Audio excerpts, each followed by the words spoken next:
Selamat sore, terima kasih atas waktu dan kesempatan yang telah diberikan kepada kelompok kami.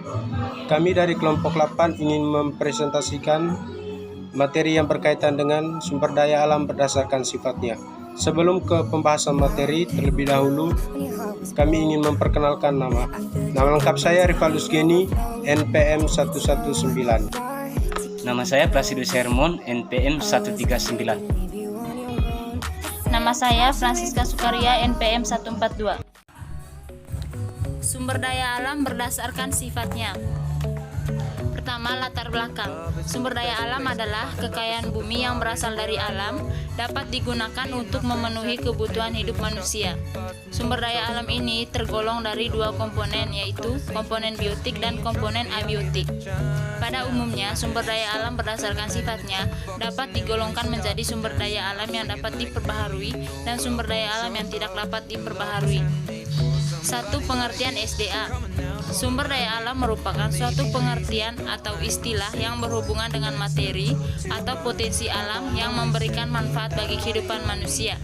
Sumber daya alam ini dapat diklasifikasikan ke dalam golongan-golongan tertentu.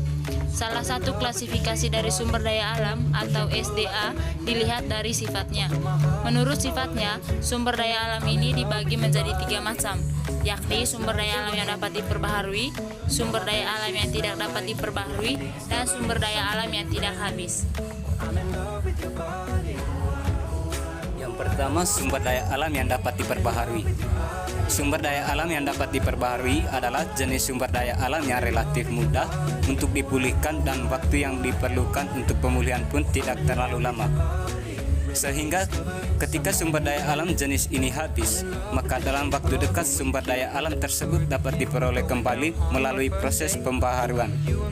Proses pembaharuan dari sumber daya alam jenis ini pun dapat dilakukan secara alamiah maupun dengan rekayasa manusia. Misalnya, reproduksi atau pengembangbiakan. Contoh sumber daya alam yang dapat diperbarui. Yang pertama, tumbuhan-tumbuhan.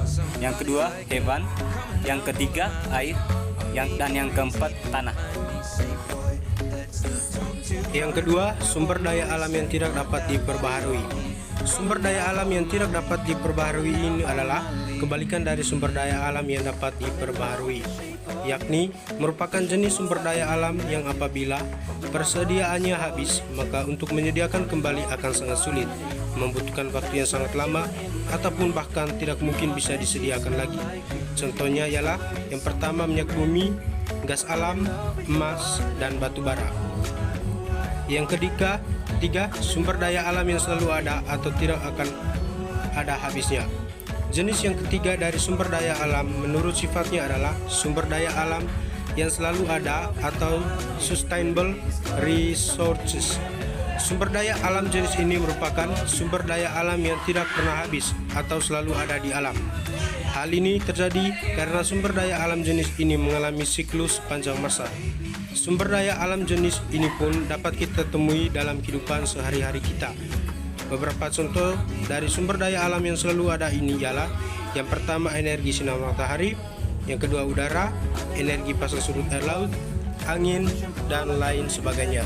Sekian materi yang kami sampaikan, kami ucapkan limpah terima kasih.